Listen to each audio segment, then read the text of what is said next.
Hey guys, welcome back here. I got a great episode now in store for you today. And in this episode, what I wanted to do is kind of step outside what we normally talk about, asset protection, tax planning for real estate investors, and talk about something that we all need, and that's tenants. Now, you know that when you're bringing in tenants, especially after the pandemic, there's a lot of questions out there because we have people that have not been paying. And how are we going to screen these tenants so we don't inherit someone else's problem that they're trying to jettison and now it becomes our problem? So it's going to be tough for the next several years. And the key is we need to go through some criteria on how to establish who we should be renting to. So we're not going to be caught in this vicious cycle of bringing tenants in and then kicking them out 2 or 3 months later. And you know what it's like if you're using a professional management company, property management company, every time there's a turn, that's more money out of your pocket. And you're actually going backwards and never forwards. So we want to use great screening processes. Now, the person I wanted to bring on today is someone who is an expert in this field, has a background in doing background searches on individuals. His name is David Pickron with Rent Perfect. David, thanks for coming on. Oh, it's glad to be there, Clint. Thank you so much for having me. Clint, before we get going, let me ask you a question. We're always talking about property and taxes and how we can save money, but how much is a good tenant worth, right? How much are they worth? And we never really think about that. So if we can find the right person that pays you a couple grand a month for 5 years, that's $120,000. So let's look at these guys. It's just a lot of money, and let's spend some time to find that person who can pay you that in the next 5 years. I'm excited. Which is like when you're buying a property. If you find that there's a tenant in there that's been in there for 4 years, that becomes a very attractive property to you because it's likely that that person is going to stay there for another 4 years. And those are things I look for, my partner and I, when we're investing. We do a lot of investing, as people know, in Winston-Salem. So you're right. To have stable tenants is key to managing your own cash flow. Absolutely. So we got to make sure we're getting them in there. All right. So here's a question that's really come up. I think it's going to come up even more. It's come up with me. Right. Is that you look out there and you had all these moratoriums on collecting rent. Federal government wanted to pass another one and they finally got shot down, and states are getting in there. Right. This ends. I mean, it's going to be a landlord's nightmare. So what's going to go on? It's a little hard to seize people's personal property, take it over, and start managing their property. I tell a lot of my property managers right now, I tell them, listen, you're not really the owner of the property. You're partners with the government right now, because if you try to evict someone, you can't. So how can you be the owner in a way, right? So they've taken our property, but hopefully now we get it back. So how do we protect ourselves in the next, month, 2 months, year, 2 years? What can we do to find those right renters? Because like you said, we want long-term renters. That's the way we make money in long-term holds. We don't make money flipping properties, as everybody knows. We don't make money painting and putting in new floors. We want to set it and forget it and let them go. So we want to talk about that today. So tell me then, what do you see this going in the next several months as far as if I'm a landlord and I'm screening tenants? What are some things I need to look out for in bringing in tenants? I love that. So first of all, there is a lot of things stacked against us. Let's just be honest. I love to be positive, but there's a lot of things stacked against us. There's a lot of regulation still. There's a lot of courts that are withholding data. Did you know 2 years ago, the credit bureaus pulled off all evictions? They pulled off all judgments and all liens. They're not on the credit bureaus anymore. So if you're going to get an eviction search, you have to get a company like ours to go into the courts to pull those evictions. Now, the reason the credit bureaus took all those off is because they were getting sued. They were putting the wrong data on the wrong people's file. So if you had a John Smith, right, when we file our evictions, we don't put date of birth in the file or social security because that's people's private information. So they were having a hard time matching these liens and eviction records up to the right credit bureau record. So they said, you know what, we're done getting sued. We got sued by the federal government. We're taking them off. When we report rent payments through our company to the credit bureaus, we can only report the positive rent payments, not the negative ones. So my point is credit bureaus are actually working against us a little bit. They're still valuable, but they're not as valuable as they used to be. Have you heard of Experian Boost, that new Experian Boost? Have you seen those commercials? They're realizing that they're not giving us all the information we need on those credit bureaus. So they're allowing the consumer now to start reporting their own credit to their own credit bureau. And that's what Consumer Boost is, because they realize they're getting irrelevant if they can't give us evictions. They can't give us, the things that we need to make those right decisions. So we have to know as landlords, we're kind of, the odds are stacked against us a little bit. So you want to make sure and you get the right company. We're a private investigation company. It's a little bit different than your standard online database company that you get instant results. You got to spend some time on the front end and really understand who's applying with you. Because can a bad applicant be nice, Clint? Can a bad applicant be nice? There they are. Absolutely. Everybody wants something, right? So you can never tell. Some of my old clients are always like, oh, my gut feeling was I'd let them in because they were just really good people. My gut feelings are out the door. They're gone. It is now a good background screening and a good criteria finds you that renter that'll be there for 5 years. Okay. So as it stands right now, as we were talking about before we started here, if I'm screening a tenant, can I find out if they were evicted because they weren't paying rent during the pandemic? Okay, so as we know, there's an eviction moratorium. So it doesn't mean that there weren't evictions that went through. They had some parameters that they had to jump through. And if they couldn't jump through the parameters, actually people could be evicted during the eviction moratorium. So, but very few evictions went through. So there's not a lot of things for screening companies like me to look at over the last year because there weren't a lot of evictions filed. So if someone didn't pay their rent, how do we know that? How can we find that out? And one of the things we're teaching here is a lot of people old school will say, hey, call the landlord. Clint, if I called you and you had a guy not paying you for 2, 3, 4, 5 months, are you going to be super honest with me? Because I'm making your problem, right? Yeah. I mean, hey, I love landlords and we have a great clients and everything. And I want everybody to be successful, but I probably in a selfish way, a little bit have my own back and say, hey, I need this guy to move out because I need to get someone who's going to start paying me rent or I'm going to lose the property. So unfortunately, a current landlord right now might not tell you the truth. You want to go 2 landlords back, but I've got something even better. And it's going to sound a little tedious at first. But the reality is our next applicants, we want them to work a little harder to move into our property. We want to see who is willing to work a little harder. Who's willing when a pandemic happens and they lose their job, who's willing to go get another job instead of sit home and cry? But we want that behavior of, I am going to not be a victim and I am going to move forward. I'm going to be responsible. That's who I want as what I call my business partner or my renter. All right. So I want them to work a little harder. So here's what we're teaching. 12 months bank statements. Now I have a lot of my clients, 12 months bank statements. David, that's like a little excessive, isn't it? No, I want to know, I even will probably go over 12 months because I want to know last July and last August, were you paying your rent? I don't care if you're on unemployment. I don't care if you lost your job. That happened to some of my tenants, but they made me a priority and they paid me rent. And that's what I want to know. Because if I'm going to have the next tenant for the next 5 years, there's going to be problems in the next 5 years. I don't see our next 5 years being perfect. There's going to be problems in people's lives. How do they handle it? And how do they make sure and make me a priority? So 12 months bank statements, most people have it on their phones, print it out, circle all the rent that's going out the door in those bank statements so you can see that they paid their rent. And that's proof, paper, that's on paper. As a private investigator, I just don't trust prior landlords and what they tell me. Yeah, I mean, the bank statements makes a lot of sense too, because then you get an idea of like you stated, who did they prioritize? Did they prioritize spending money on a new boat or was it paying rent? Yes, absolutely. Yeah. And when you and I buy properties, if our mortgage company says, hey, Clint, I need your bank statements for the last 12 months, it's no big deal. You just go get it, you give it to them and you don't think twice about it. You don't go, oh, that's a little excessive, don't you think? You just do it. And I'm looking for those tenants who will just do it.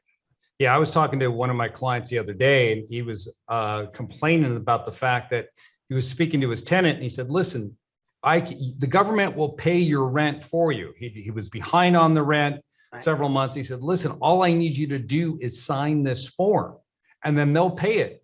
And the tenant said, "I really don't care." He goes, "I don't have to pay you. I'm not going to spend any time doing this."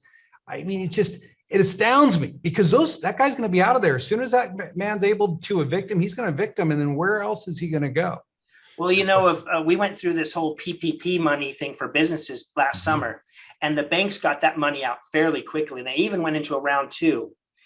If the government wanted to get money to landlords, they could get it to them. They got it to businesses, right? But what they did is instead of going through banks or going to landlords, they went through the government then to go through applicants.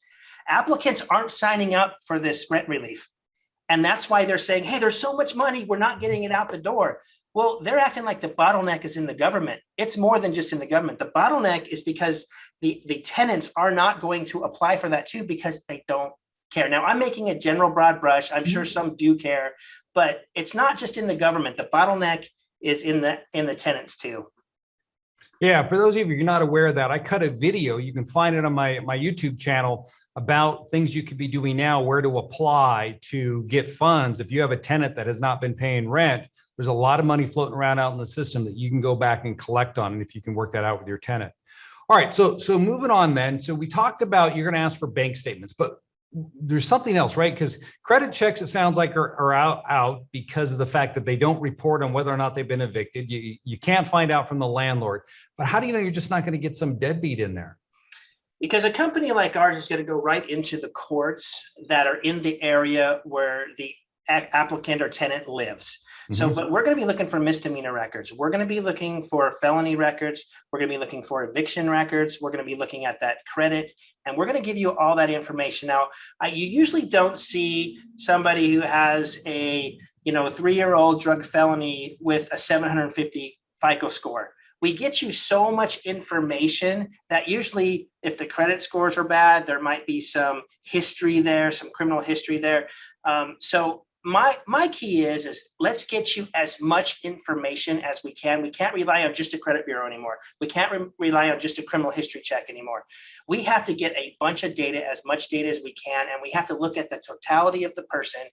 And then we have to have a detailed criteria. And a lot of people don't have that right now, Clint, and that is so critical to have to keep you out of trouble. What do you mean by that? What's a detailed criteria? Okay, so you have to lay out now exactly who qualifies for your property on paper. So everybody's treated the same. So at this property, I expect 650 score to be approved, 600 to 650 conditional. I'll kind of put it in a little bit of a gray area, but then 600 and below, you're not approved for this property. I also won't allow anybody with a felony record within the last 5 years or a misdemeanor within the last 3 years. I don't allow collections against landlords for the last 2 years. I mean, we have a sample criteria that we will send out to everybody if you want to email info@rentperfect.com, but it gives you really this detailed list. And the reason we need it is because we can no longer make these decisions on whether we're going to rent some. We have to run them through this criteria, treat everybody the same, and they either get approved or they get declined based on our criteria. So you better have your criteria perfect. It can't be too high and it can't be too low. Yeah, no, to that end, I'm going to put my attorney hat and play devil advocate. So I agree with all that because it's like objective criteria, and it takes away this, well, I looked at them and there's something about them I didn't like, and you can say, no, they just didn't fit here. But there was an interesting case a few years back out of Savannah, Georgia. So here's what an individual did, landlord.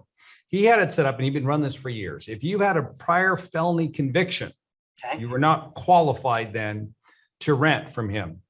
Well, he was sued for racial discrimination. Yep. And they said that his felony conviction had a disparate impact on a certain segment of the population that was more prone to have felonies, therefore was inherently biased or racist as a result of that. And well, it was an interesting legal argument for someone to bring. It is, but fair housing is kind of looked at it like this. If they have a criminal history, you really have to do now. See, I said have a criteria and treat everybody the same. We've heard that. But now they're coming up with this. They want you to do an individual assessment. So if you find a criminal history, you have to do now an individual assessment, which is how long ago did the crime occur? How old was the person when they did it? Have they been in any really rehabilitation that they can prove? And does this affect your property? Those are questions they want you to ask. So if it's a shoplifting misdemeanor 12 years ago, they're probably going to say, hey, does this really affect your property? And so you've got to really understand criminal records and say, hey, this affects me, or it affects the neighbors, or it affects my property. So 2 years ago, bank robbery or assault, yeah, you probably can prove that. But I would recommend not going over 7 years on anything but sexual related sex offenses, because those are proven to you're never rehabilitated from a sex offense. But other than that, I would not say, use the word ever. I would never say felony ever, misdemeanor ever. I would go to 7 years max on that. Yeah. And then I would do the individual assessment. And that's kind of covering what you're just talking about. I know, I agree. I would keep it recent, because the other thing too is we don't want to hold people to the standard where you did something like you stated 10 years ago. Now you got a scarlet letter on you. People can redeem themselves. Absolutely. And I think you have to give them a chance to do that. There are two people I find as I review criminal records every single day. They're the one that did it and learned from their lesson. That's a good guy, right? I mean, guys, national podcast radio. When I was 16, I got stealing a little candy bar. My frontal lobe wasn't fully developed. I didn't fully understand it, right? Luckily, I was underage. And there were things probably I did in college that were illegal. I just didn't get caught on. I hope my kids aren't watching this, right? But then there's the guy who doesn't learn from his lesson and just drug charge after drug charge after theft charge. That's the criminal, the career criminal we do not want living in your property. Because think, Clint, when you have someone like that, who are they going to invite over as their friends? Yep. They run a certain crowd. Yeah, you're not just going to have one of them. You're going to have a whole crowd over there. And we've already seen if it's drugs, what do they like to do? What do you think they're going to be doing in your property? That's what we have to assume. So the way to do that then is what I'm hearing is we want to make sure we're doing a criminal background check and we're getting 12 months of bank statements and we're going through those to see how they prioritize their bills. Are there any other steps as well? Not really. I always teach that, some people teach about showing your property with a lockbox and not being there on the property. And I don't know what you guys teach and there's good and bad to both. But I tell you, as a landlord myself, I love to meet what I call my future business partner the first time in person. And I ask them a lot of questions. Being a private investigator, I say, hey, where are you from? Where are you moving from? I listen for things like if they stutter on their answers. Your human brain can, when it wants to tell a lie, needs to take a second and stutter before they can answer something immediately. So if I say, hey, where are you coming from?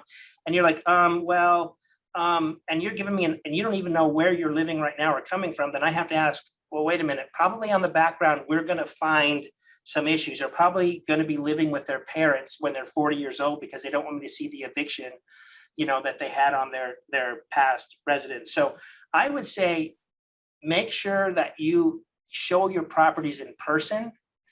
And I also look for that victim mentality.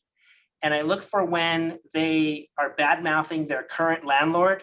I know that's how they're going to talk about me too. They didn't return my phone call. They didn't fix anything. That tells me they might be a pain in the butt tenant. And, I just don't have a lot of time to manage like that. I mean, I can move that to property managers and people who want to manage those people, but I'm very selective. I mean, they pass my criteria, don't get me wrong, but I'm very selective because I'm not a full-time landlord. I run a couple businesses and I have all of my portfolio on the side that I manage myself. And so I'm a little bit different because I don't like to manage, to be honest with you. I like to invest. I like to buy. I like to sell, but my favorite thing isn't to deal with people. But okay, so you guys have a company. It's called Rent Perfect. Right. And so what does it do? So Rent Perfect is really cool. So I built it as a landlord. Rent Perfect, when you show your property and someone says, hey, I want it, you get on an app, you push a few buttons, it sends them an online application. They fill out their online application. It gives you their online application, their criminal history, their credit. It gives you address histories where they've lived, not where they tell you they've lived, but where they've really lived. We give you that information.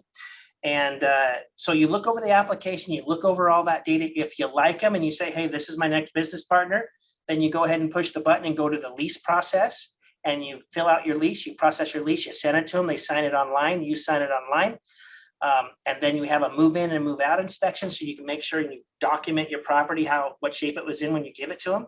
And then you can go ahead and set rent pay up on our platform and get your rent put right into your bank account every month on the first. So no more waiting for checks in the mail, no more them dropping off checks. So it's a complete platform, but the reality is the core of it is helping you find that right renter. It's the background, it's the credit. That's the core of it. Everything else is just a great perk built So let's assume that I found there's 4 tenants, right? Potential tenants. Mm-hmm. And how do you take them and put them into your system? I'm not sure on how that piece works. So say you and I were having lunch, Clint, and someone called me and said, hey, I want your property. you and I could still have lunch. I'd look down at my app, I'd get their email address and their cell phone. It would send them an email and a text inviting them to apply for my property. And you and I then would continue with lunch while they go fill out the property. I'm not meeting them with a paper application. I'm not faxing it. I'm not getting it off of Word and emailing, scanning. I'm not going back and getting it later. I'm not inputting all of your data into the Rent Perfect system. I'm letting them do all of that while I continue to have lunch with you. How about the bank statements? How do you obtain those? Is the system set up to collect that from them? Yes, it's system set up to collect their IDs. So we're going to get their IDs. We're going to get their paycheck stubs. We're going to get their bank statements, and they're going to upload that all into our system. So you have all the data at your hands. You don't have to go chase anything. So even if they didn't send something, say they sent 6 months worth of bank statements, you could go back and say, hey, go back into your portal and update and send in 6 more months. And so they can come in later and update that too if they don't send it to you the first time. Great. How long have you guys been doing this? Since 1992. So we were around even before the internet came around. I actually owned an eviction company out here in Arizona. And I started realizing I had all these evictions at certain apartment communities, and I had no evictions at other apartment communities that were right next door to each other. And I went in as a young 20-year-old, and I'm like, well, wait a minute, I want to get more evictions here. So how can I, and I soon learned that it was the way they screened their applicants. And I said, well, I have the biggest eviction database in Arizona. So I started having all these clients come to me, say, hey, run me a credit bureau and run them through your eviction database. And that's how I got into screening years ago, long before the internet even was around. Wow. All right. So if somebody wants to learn more, where should they go? So www.rentperfect.com. Great. And I'll have that in the show notes. Hey, David, thanks for coming on. Is there any parting comments you want to leave? Hey, we're going to put a discount link for your viewers down in your review. We're going to give them a discount. Great. Now, this is the great thing. We didn't talk about price at all, but just so someone doesn't have to go hunt for this. This is a $4.95 sign-up fee, one time, not monthly, not annually, just a one-time fee. And then the applicants pay for everything else. They pay $39 for the background, the credit. So it doesn't cost your clients any money at all other than the initial $4.95. It's like an app fee to set it up. Yeah. And then it's a no-brainer, but it's a full landlord suite. We have clients that have 2,500 properties on it. Most of our clients have under 20. It's kind of our core. So we work really well for those investors, like I said, with a lot, but most of our clients, 1 to 20 properties, and it works perfectly. Nice. Well, I know this is something people are going to be needing going forwards as things get a little crazy out there. Is trying the to rental find pool that right is going to be the rental pool is going to be tough when everybody gets evicted. I'm telling you, there's going to be crazy stuff out there. Make sure you find the right renter for you. Absolutely. David, thanks for coming on. Thank you so much. Have a good day, Clint. Bye-bye.